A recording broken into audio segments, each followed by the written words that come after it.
Artigo 3º. Compete à União, entre outras atribuições de interesse da política urbana, inciso 1, legislar sobre normas gerais de direito urbanístico. 2. Legislar sobre normas para a cooperação entre a União, os Estados, o Distrito Federal e os municípios em relação à política urbana, tendo em vista o equilíbrio do desenvolvimento e do bem-estar em âmbito nacional. 3. Promover por iniciativa própria e em conjunto com os Estados, o Distrito Federal e os municípios, programas de construção de moradias e melhoria das condições habitacionais, de saneamento básico, das calçadas, dos passeios públicos, do mobiliário urbano e dos demais espaços de uso público. 4. Instituir diretrizes para desenvolvimento urbano, inclusive habitação, saneamento básico, transporte e mobilidade urbana, que incluam regras de acessibilidade aos locais de uso público. 5. Elaborar e executar planos nacionais e regionais de ordenação do território e de desenvolvimento econômico e social. Capítulo 2. Dos instrumentos da política urbana. Seção 1. Dos instrumentos em geral. Artigo 4º. Para os fins desta lei, serão utilizados, entre outros instrumentos, inciso 1, planos nacionais, regionais e estaduais de ordenação do território e de desenvolvimento econômico e social. 2. Planejamento das regiões metropolitanas, aglomerações urbanas e microrregiões. 3. Planejamento municipal, em especial, alínea A, plano diretor. B. Disciplina do parcelamento, do uso e da ocupação do solo. C. Zoneamento ambiental. D. Plano plurianual. E. Diretrizes orçamentárias e orçamento anual. F. Gestão orçamentária participativa. G. Planos, programas e projetos setoriais. H. Planos de desenvolvimento econômico e social. Inciso 4. Institutos tributários e financeiros. Alínea A. Imposto sobre a Propriedade Predial e Territorial Urbana, IPTU. B. Contribuição de melhoria. C. Incentivos e benefícios fiscais e financeiros. Inciso 5. Institutos jurídicos e políticos. Alínea A. Desapropriação. B. Servidão administrativa. C. Limitações administrativas. D. Tombamento de imóveis ou de mobiliário urbano. E. Instituição de unidades de conservação. F. Instituição de zonas especiais de interesse social. G. Concessão de direito real de uso. H. Concessão de uso especial para fins de moradia. I. Parcelamento, edificação ou utilização compulsórios. J. Uso capião especial de imóvel urbano. L. Direito de superfície. M. Direito de preempção. N. Outorga onerosa do direito de construir e de alteração de uso. O. Transferência do direito de construir. P. Operações urbanas consorciadas. Q. Regularização fundiária. R. Assistência técnica e jurídica gratuita para as comunidades e grupos sociais menos favorecidos. S. Referendo popular e plebiscito. T. Demarcação urbanística para fins de regularização fundiária. U. Legitimação de posse. Inciso 6. Estudo prévio de impacto ambiental, EIA, e estudo prévio de impacto de vizinhança, EIV. Parágrafo 1º. Os instrumentos mencionados neste artigo regem-se pela legislação que lhes é própria, observado o disposto nesta lei.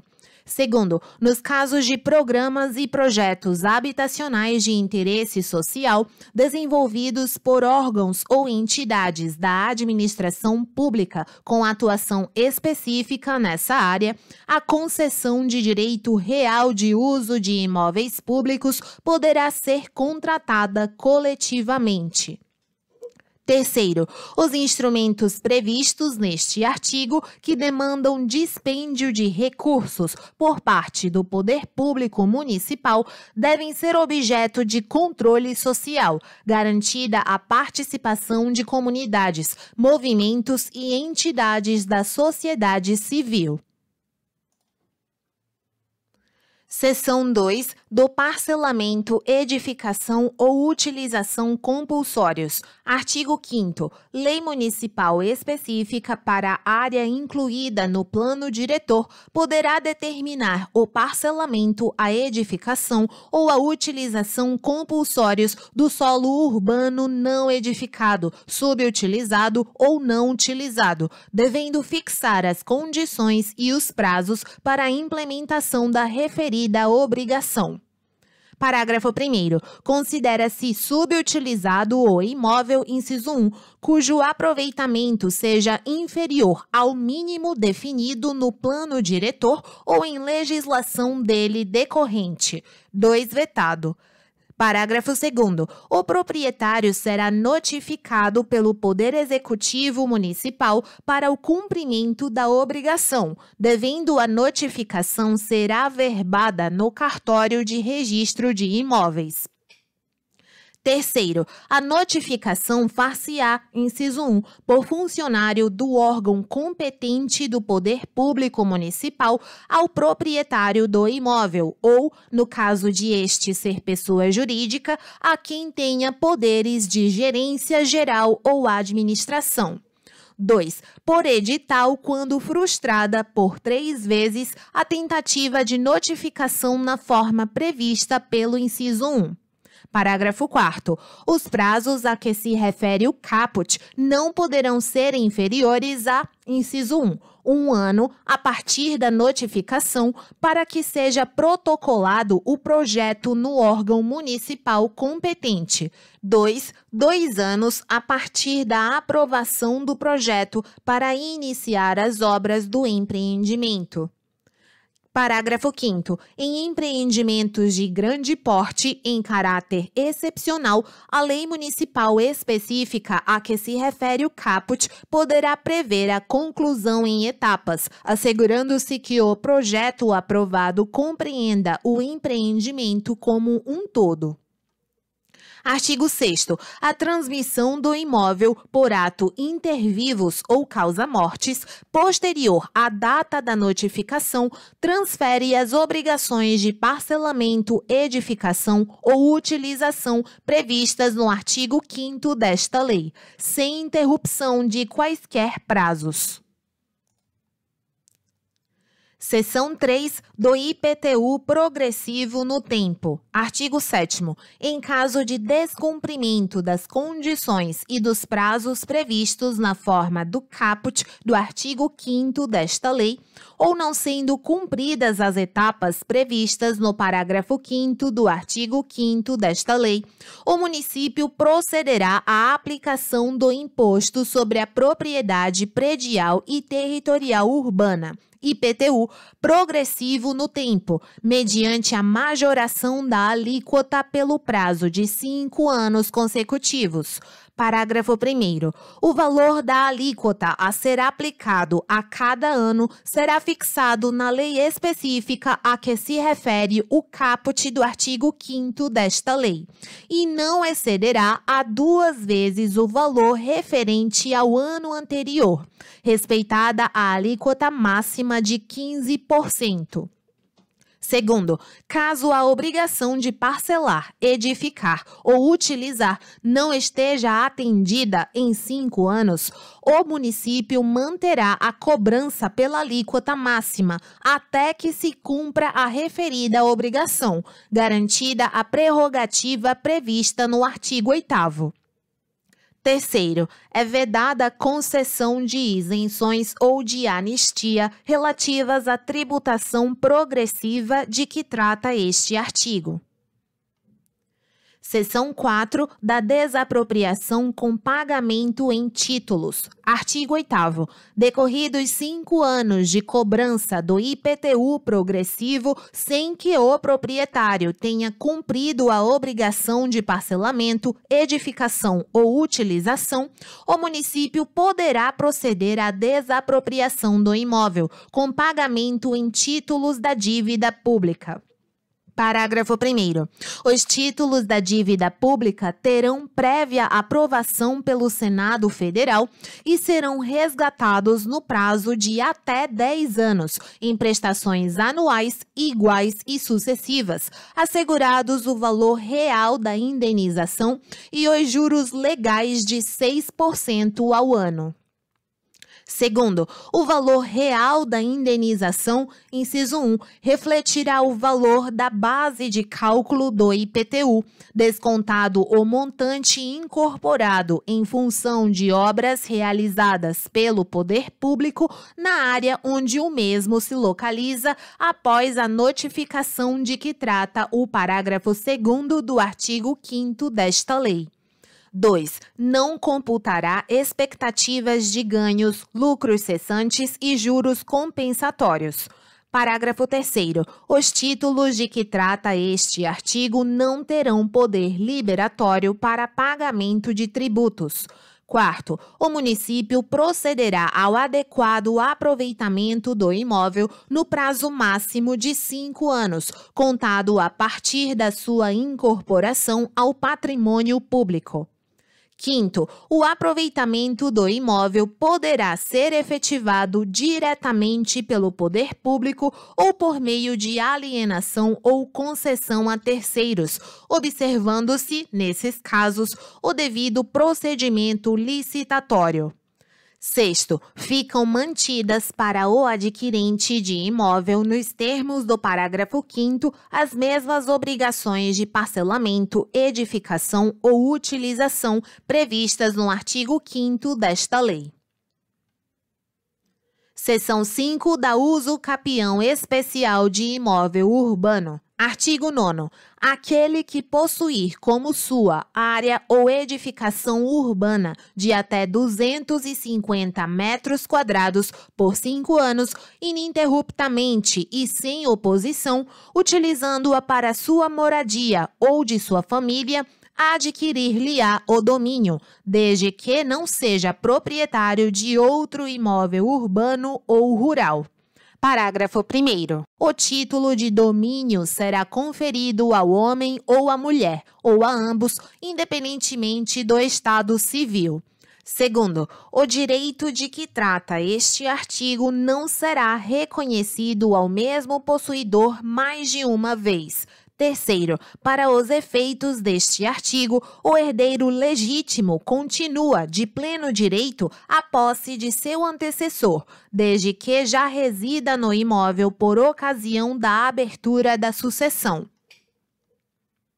Artigo 10. Os núcleos urbanos informais existentes sem oposição há mais de 5 anos e cuja área total dividida pelo número de possuidores seja inferior a 250 metros quadrados por possuidor, são suscetíveis de serem usucapidos coletivamente, desde que os possuidores não sejam proprietários de outro imóvel urbano ou rural.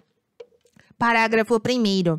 O possuidor pode, para o fim de contar o prazo exigido por este artigo, acrescentar sua posse à de seu antecessor, contanto que ambas sejam contínuas.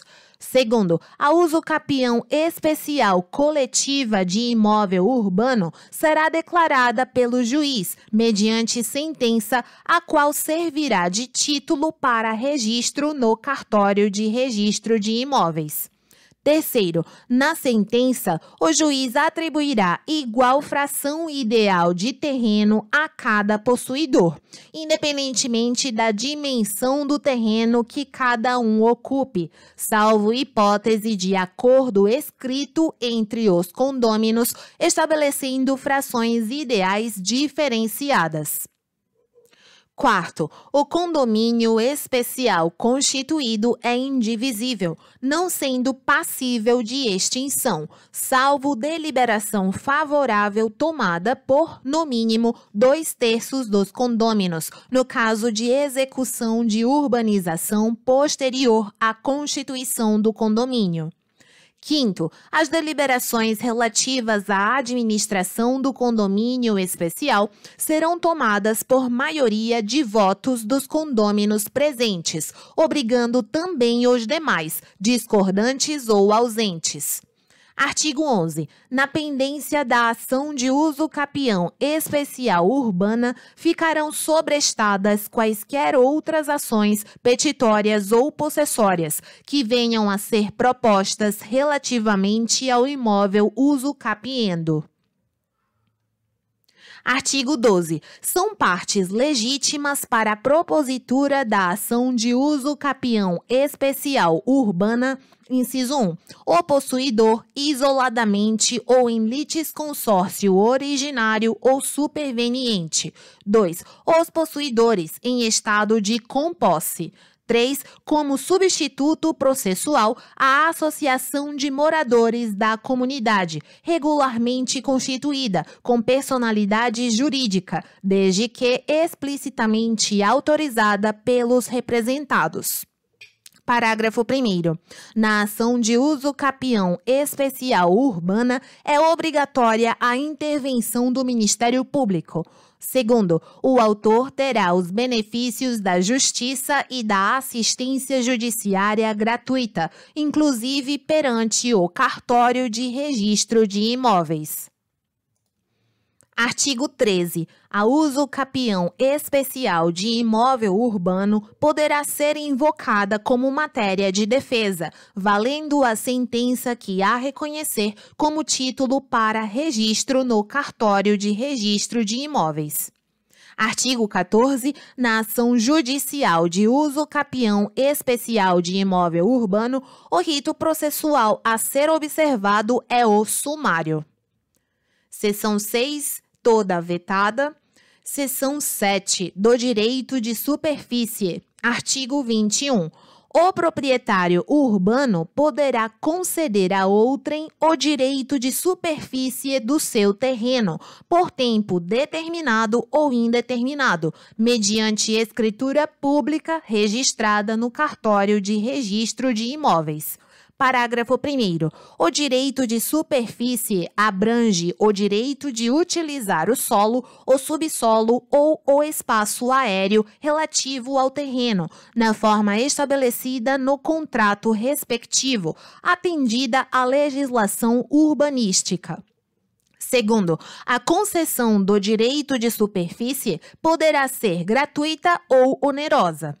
Terceiro, o superficiário responderá integralmente pelos encargos e tributos que incidirem sobre a propriedade superficiária, arcando ainda proporcionalmente à sua parcela de ocupação efetiva com os encargos e tributos sobre a área objeto da concessão do direito de superfície, salvo disposição em contrário do contrato respectivo. Quarto, o direito de superfície pode ser transferido a terceiros obedecidos os termos do contrato respectivo. Quinto, por morte do superficiário, os seus direitos transmitem-se a seus herdeiros. Artigo 22. Em caso de alienação do terreno ou do direito de superfície, o superficiário e o proprietário, respectivamente, terão direito de preferência, em igualdade de condições, à oferta de terceiros. Artigo 23. Extingue-se o direito de superfície, inciso 1, pelo advento do termo. 2. Pelo descumprimento das obrigações contratuais assumidas pelo superficiário. Artigo 24. Extinto o direito de superfície, o proprietário recuperará o pleno domínio do terreno, bem como das acessões e benfeitorias introduzidas no imóvel, independentemente de indenização, se as partes não houverem estipulado o contrário no respectivo contrato. Parágrafo 1º. Antes do termo final do contrato, extinguir-se-á o direito de superfície se o superficiário der ao terreno destinação diversa daquela para a qual for concedida. Segundo, a extinção do direito de superfície será averbada no cartório de registro de imóveis. Seção 8. Do direito de preempção. Artigo 25. O direito de preempção confere ao poder público municipal preferência para a aquisição de imóvel urbano objeto de alienação onerosa entre particulares. Parágrafo 1º. Lei municipal, baseada no plano diretor, delimitará as áreas em que incidirá o direito de preempção e fixará prazo de vigência, não superior a 5 anos, renovável a partir de 1 ano após o decurso do prazo inicial de vigência.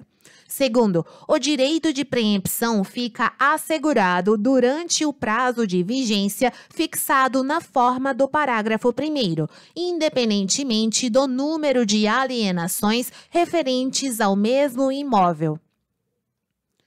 Artigo 26. O direito de preempção será exercido sempre que o poder público necessitar de áreas para, inciso 1, regularização fundiária. 2. Execução de programas e projetos habitacionais de interesse social. 3. Constituição de reserva fundiária. 4. Ordenamento e direcionamento da expansão urbana. 5. Implantação de equipamentos urbanos e comunitários. 6. Criação de espaços públicos de lazer e áreas verdes. 7. Criação de unidades de conservação ou proteção de outras áreas de interesse ambiental. 8. Proteção de áreas de interesse histórico, cultural ou paisagístico. 9. Vetado. Parágrafo único. A lei municipal prevista no parágrafo 1º do artigo 25 desta lei deverá enquadrar cada área em que incidirá o direito de preempção em uma ou mais das finalidades enumeradas por este artigo.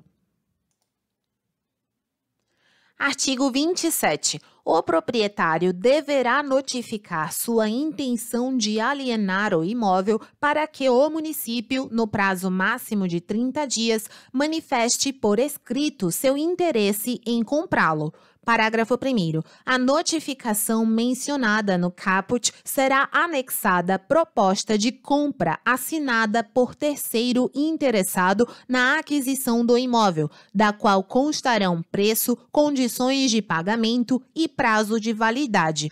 Segundo, o município fará publicar em órgão oficial e em pelo menos um jornal local ou regional de grande circulação, edital de aviso da notificação recebida nos termos do caput e da intenção de aquisição do imóvel nas condições da proposta apresentada.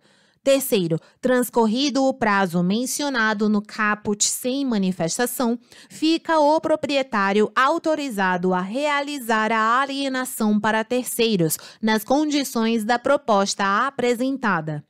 Quarto, concretizada a venda a terceiro, o proprietário fica obrigado a apresentar ao município, no prazo de 30 dias, cópia do instrumento público de alienação do imóvel. Quinto, a alienação processada em condições diversas da proposta apresentada é nula de pleno direito. Sexto, ocorrida a hipótese prevista no parágrafo 5º, o município poderá adquirir o imóvel pelo valor da base de cálculo do IPTU ou pelo valor indicado na proposta apresentada, se este for inferior àquele. Seção 9. Da outorga onerosa do direito de construir. Artigo 28. O plano diretor poderá fixar áreas nas quais o direito de construir poderá ser exercido acima do coeficiente de aproveitamento básico adotado, mediante contrapartida a ser prestada pelo beneficiário. Parágrafo 1º. Para os efeitos desta lei, coeficiente de aproveitamento é a relação entre a área edificável e a área do terreno. Segundo, o plano diretor poderá fixar coeficiente de aproveitamento básico único para toda a zona urbana ou diferenciado para áreas específicas dentro da zona urbana. Terceiro, o plano diretor definirá os limites máximos a serem atingidos pelos coeficientes de aproveitamento, considerando a proporcionalidade entre a infraestrutura existente e o aumento de densidade esperado em cada área. Artigo 29. O plano diretor poderá fixar áreas nas quais poderá ser permitida alteração de uso do solo mediante contrapartida a ser prestada pelo beneficiário. Artigo 30. Lei municipal específica estabelecerá as condições a serem observadas para a outorga onerosa do direito de construir e de alteração de uso, determinando, inciso 1, a fórmula de cálculo para a cobrança. 2. Os casos passíveis de isenção do pagamento da outorga. 3. A contrapartida do beneficiário. Artigo 31. Os recursos auferidos com a adoção da outorga onerosa do direito de construir e de alteração de uso serão aplicados com as finalidades previstas nos incisos 1 a 9 do artigo 26 desta lei.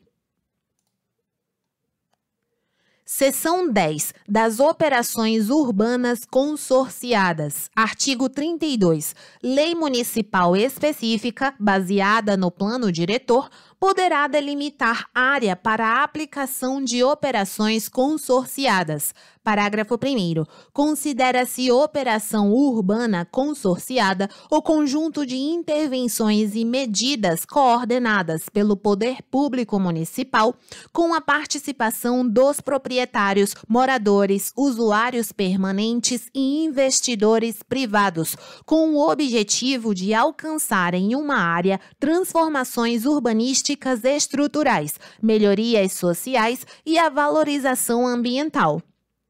Segundo, poderão ser previstas nas operações urbanas consorciadas, entre outras medidas, inciso 1, a modificação de índices e características de parcelamento, uso e ocupação do solo e subsolo, bem como alterações das normas edilícias, considerado o impacto ambiental delas decorrente. 2. A regularização de construções, reformas ou ampliações executadas em desacordo com a legislação vigente. 3. A concessão de incentivos a operações urbanas que utilizam tecnologias visando a redução de impactos ambientais e que comprovem a utilização nas construções e uso de edificações urbanas de tecnologias que reduzam os impactos ambientais e economizem recursos naturais, especificadas as modalidades de design e de obras a serem contempladas.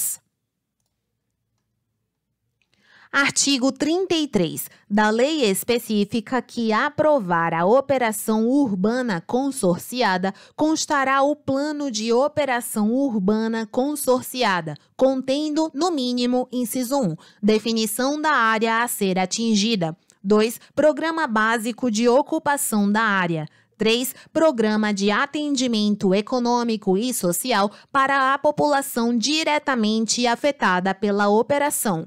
4. Finalidades da operação. 5. Estudo prévio de impacto de vizinhança.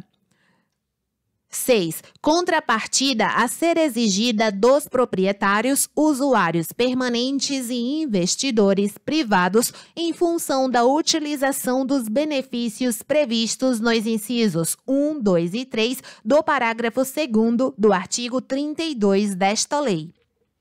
7. Forma de controle da operação obrigatoriamente compartilhado com representação da sociedade civil. 8. Natureza dos incentivos a serem concedidos aos proprietários, usuários permanentes e investidores privados, uma vez atendido o disposto no inciso 3 do parágrafo 2º do artigo 32 desta lei. Parágrafo 1º. Os recursos obtidos pelo Poder Público Municipal, na forma do inciso 6 deste artigo, serão aplicados exclusivamente na própria operação urbana consorciada. Segundo, a partir da aprovação da lei específica de que trata o caput, são nulas as licenças e autorizações a cargo do Poder Público Municipal expedidas em desacordo com o plano de operação urbana consorciada. Artigo 34. A lei específica que aprovar a operação urbana consorciada poderá prever a emissão pelo município de quantidade determinada de certificados de potencial adicional de construção, que serão alienados em leilão ou utilizados diretamente no pagamento das obras necessárias à própria operação. Parágrafo 1º. Os certificados de potencial adicional de construção serão livremente negociados, mas conversíveis em direito de construir unicamente na área objeto da operação. Segundo, apresentado o pedido de licença para construir, o certificado de potencial adicional será utilizado no pagamento da área de construção que supere os padrões estabelecidos pela legislação de uso e ocupação do solo, até o limite fixado pela lei específica que aprovar a operação urbana consorciada. Artigo 34-A. Nas regiões metropolitanas ou nas aglomerações urbanas instituídas por lei complementar estadual, poderão ser realizadas operações urbanas consorciadas interfederativas, aprovadas por leis estaduais específicas. Parágrafo único. As disposições dos artigos 32 a 34 desta lei aplicam-se às operações urbanas consorciadas interfederativas previstas no caput deste artigo, no que couber.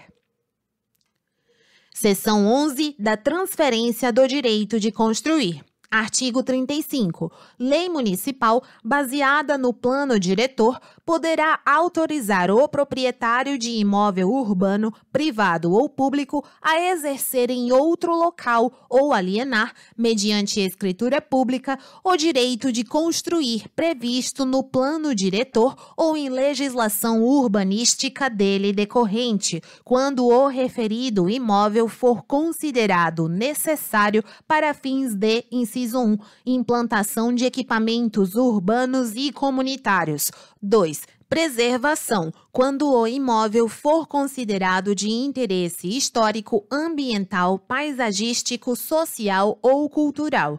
3. Servir a programas de regularização fundiária, urbanização de áreas ocupadas por população de baixa renda e habitação de interesse social.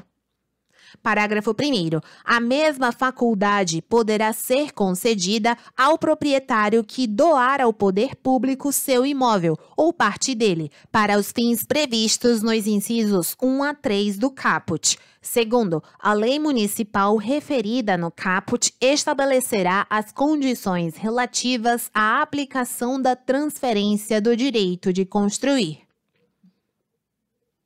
Seção 12 do Estudo de Impacto de Vizinhança. Artigo 36. Lei municipal definirá os empreendimentos e atividades privados ou públicos em área urbana que dependerão de elaboração de estudo prévio de impacto de vizinhança, EIV, para obter as licenças ou autorizações de construção, ampliação ou funcionamento a cargo do Poder Público Municipal. Artigo 37. O EIV será executado de forma a contemplar os efeitos positivos e negativos do empreendimento ou atividade quanto à qualidade de vida da população residente na área e suas proximidades, incluindo a análise, no mínimo, das seguintes questões. Inciso 1. Adensamento populacional. 2. Equipamentos urbanos e comunitários. 3. Uso e ocupação do solo.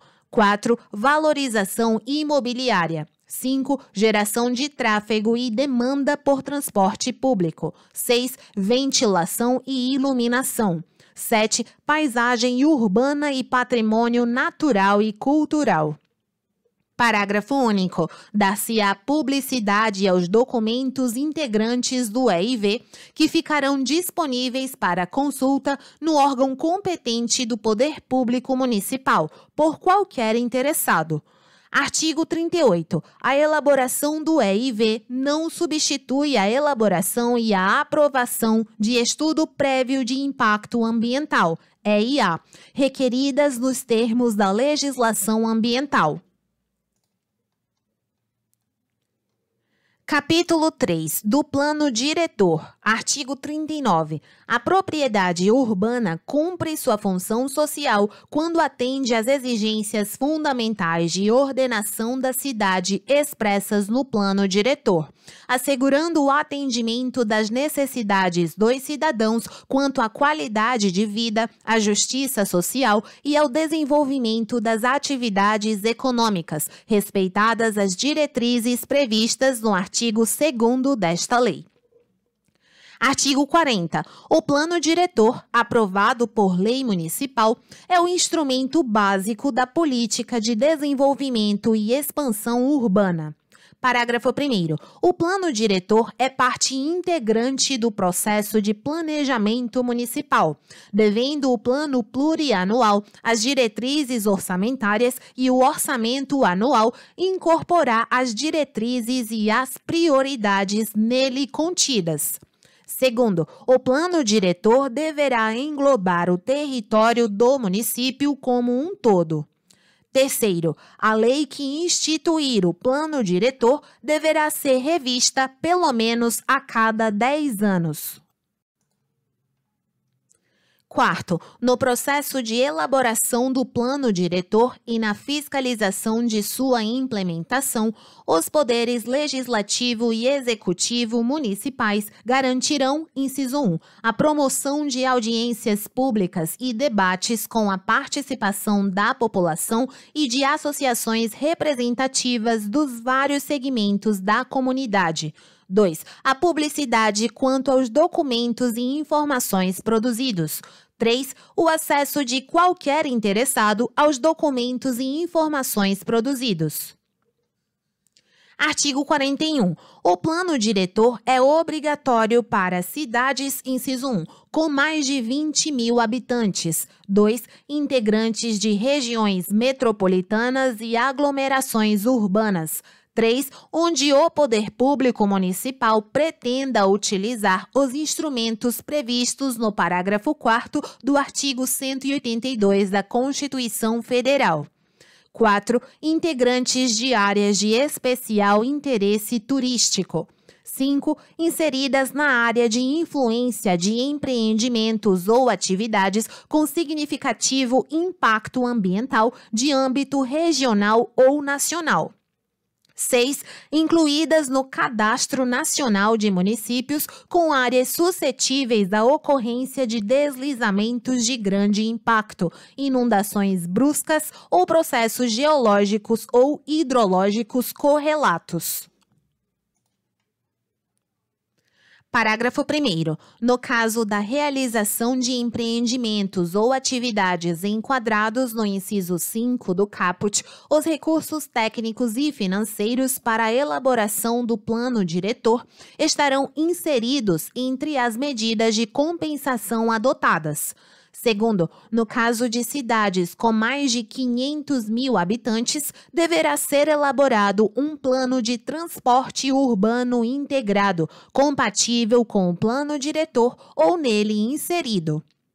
Terceiro, as cidades de que trata o caput deste artigo devem elaborar plano de rotas acessíveis, compatível com o plano diretor no qual está inserido, que disponha sobre os passeios públicos a serem implantados ou reformados pelo poder público, com vistas a garantir a acessibilidade da pessoa com deficiência ou com mobilidade reduzida a todas as rotas e vias existentes, inclusive as que concentrem os focos geradores de maior circulação de pedestres, como os órgãos públicos e os locais de prestação de serviços públicos e privados de saúde, educação, assistência social, esporte, cultura, correios e telégrafos, bancos, entre outros, sempre que possível de maneira integrada com os sistemas de transporte coletivo de passageiros. Artigo 42. O plano diretor deverá conter, no mínimo, inciso 1, a delimitação das áreas urbanas onde poderá ser aplicado o parcelamento, edificação ou utilização compulsórios, considerando a existência de infraestrutura e de demanda para a utilização, na forma do artigo 5º desta lei. 2. Disposições requeridas pelos artigos 25, 28, 29, 32 e 35 desta lei. 3. Sistema de acompanhamento e controle. Artigo 42-A. Além do conteúdo previsto no artigo 42, o plano diretor dos municípios incluídos no Cadastro Nacional de Municípios com áreas suscetíveis à ocorrência de deslizamentos de grande impacto, inundações bruscas ou processos geológicos ou hidrológicos correlatos, deverá conter, inciso 1, parâmetros de parcelamento, uso e ocupação do solo, de modo a promover a diversidade de usos e a contribuir para a geração de emprego e renda. 2. Mapeamento contendo as áreas suscetíveis à ocorrência de deslizamentos de grande impacto, inundações bruscas ou processos geológicos ou hidrológicos correlatos. 3. Planejamento de ações de intervenção preventiva e realocação de população de áreas de risco de desastre.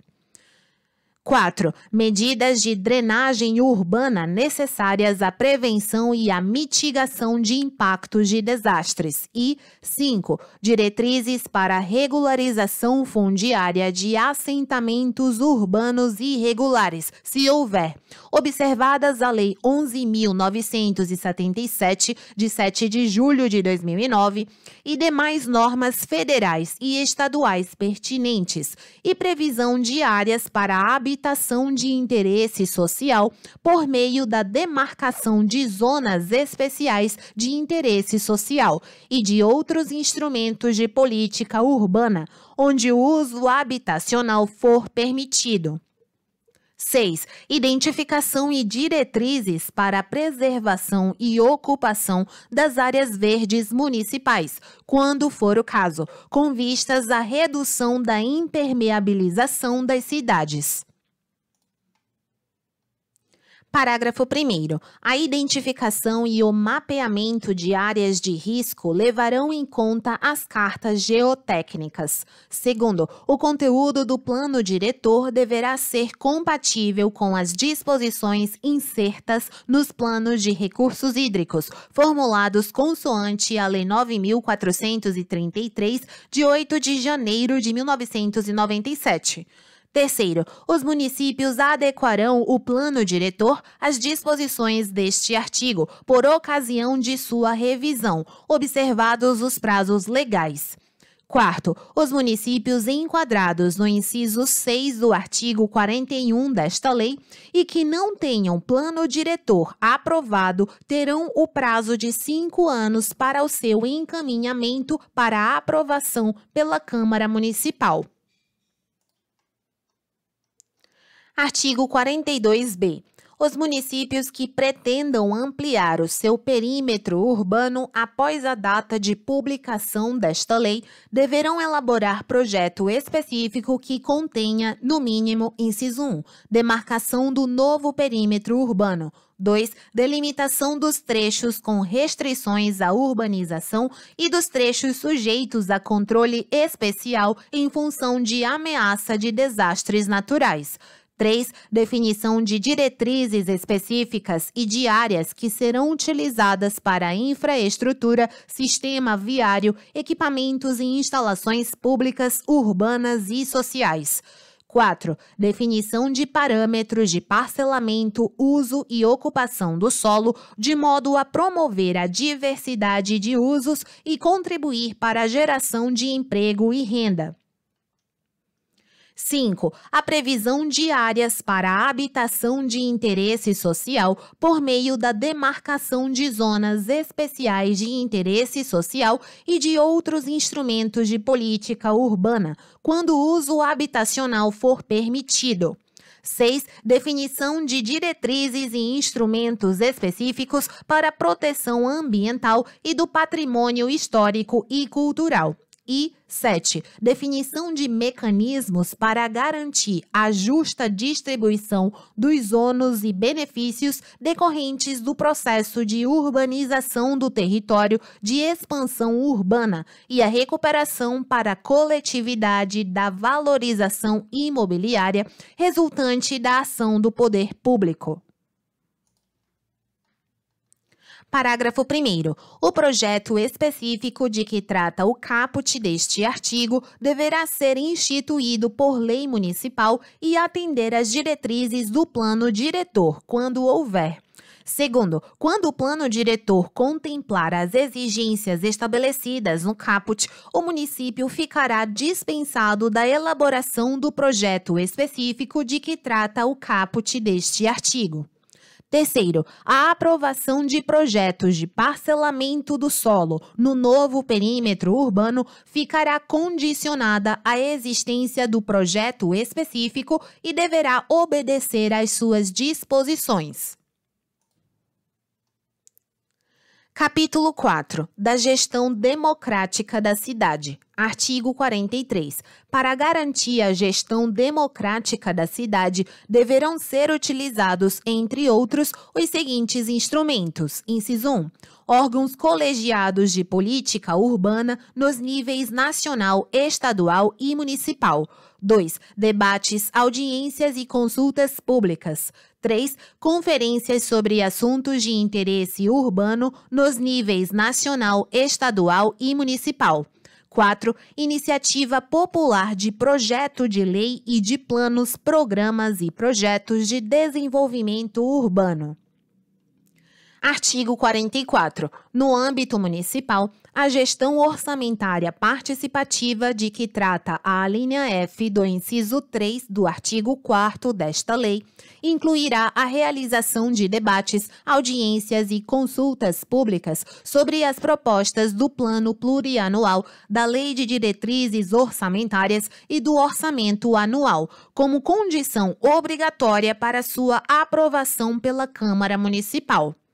Artigo 45. Os organismos gestores das regiões metropolitanas e aglomerações urbanas incluirão obrigatória e significativa participação da população e de associações representativas dos vários segmentos da comunidade, de modo a garantir o controle direto de suas atividades e o pleno exercício da cidadania. Capítulo 5. Disposições gerais. Artigo 46. O poder público municipal poderá facultar ao proprietário da área atingida pela obrigação de que trata o caput do artigo 5º desta lei, ou objeto de regularização fundiária urbana para fins de regularização fundiária, ou estabelecimento de consórcio imobiliário como forma de viabilização financeira do aproveitamento do imóvel. Parágrafo 1º. Considera-se consórcio imobiliário a forma de viabilização de planos de urbanização, de regularização fundiária ou de reforma, conservação ou construção de edificação, por meio da qual o proprietário transfere ao poder público municipal seu imóvel e, após a realização das obras, recebe, como pagamento, unidades imobiliárias devidamente urbanizadas ou edificadas, ficando as demais unidades incorporadas ao patrimônio público.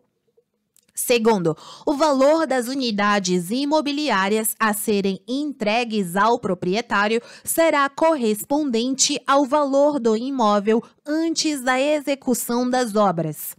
Terceiro, a instauração do consórcio imobiliário por proprietários que tenham dado causa à formação de núcleos urbanos informais ou por seus sucessores não os eximirá das responsabilidades administrativa, civil ou criminal. Artigo 47. Os tributos sobre imóveis urbanos, assim como as tarifas relativas a serviços públicos urbanos, serão diferenciados em função do interesse social. Artigo 48. Nos casos de programas e projetos habitacionais de interesse social, desenvolvidos por órgãos ou entidades da administração pública com atuação específica nessa área, os contratos de concessão de direito real de uso de imóveis públicos, inciso 1, terão, para todos os fins de direito, caráter de escritura pública, não se aplicando o disposto no inciso 2 do artigo 134 do Código Civil. 2. Constituirão título de aceitação obrigatória em garantia de contratos de financiamentos habitacionais.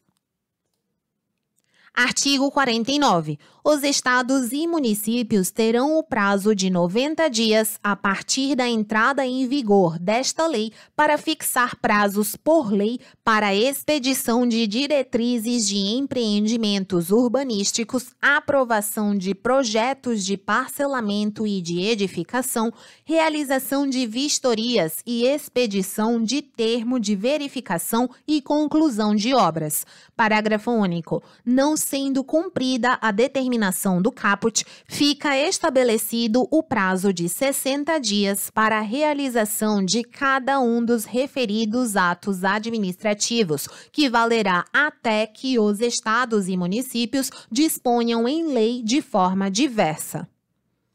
Artigo 50. Os municípios que estejam enquadrados na obrigação prevista nos incisos 1 e 2 do caput do artigo 41 desta lei e que não tenham plano diretor aprovado na data de entrada em vigor desta lei, deverão aprová-lo até 30 de junho de 2008.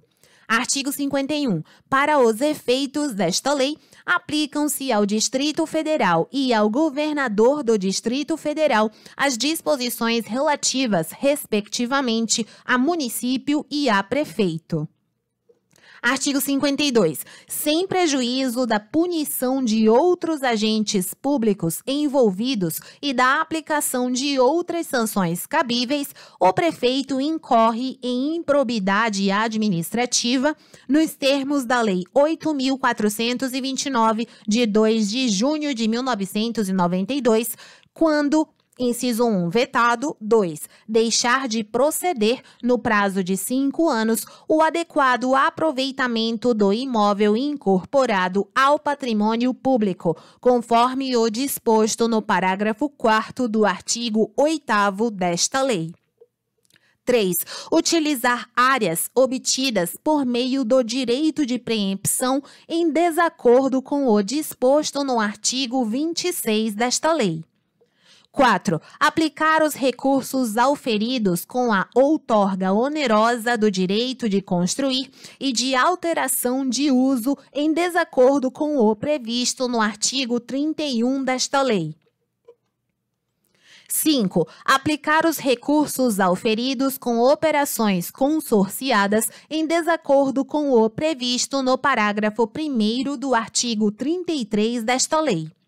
6. Impedir ou deixar de garantir os requisitos contidos nos incisos 1 a 3 do parágrafo 4º do artigo 40 desta lei. 7. Deixar de tomar as providências necessárias para garantir a observância do disposto no parágrafo 3º do artigo 40 e no artigo 50 desta lei. 8. Adquirir imóvel objeto de direito de preempção, nos termos dos artigos 25 a 27 desta lei, pelo valor da proposta apresentada, se este for comprovadamente superior ao de mercado. Artigo 53, revogado. Artigo 54, 55, 56... 57. São artigos que alteram outras leis.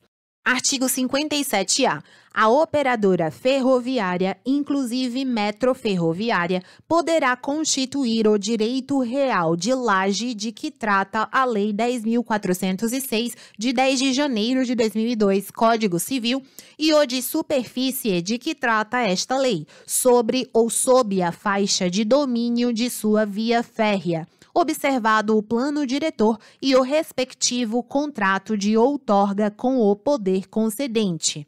Parágrafo único. A constituição do direito real de laje ou de superfície a que se refere o caput deste artigo é condicionada à existência prévia de licenciamento urbanístico municipal, que estabelecerá os ônus urbanísticos a serem observados e o direito de construir incorporado a cada unidade imobiliária. Artigo 58. Esta lei entra em vigor após decorridos 90 dias de sua publicação. Parabéns àqueles que chegaram até o final. Desejo bons estudos e até a próxima.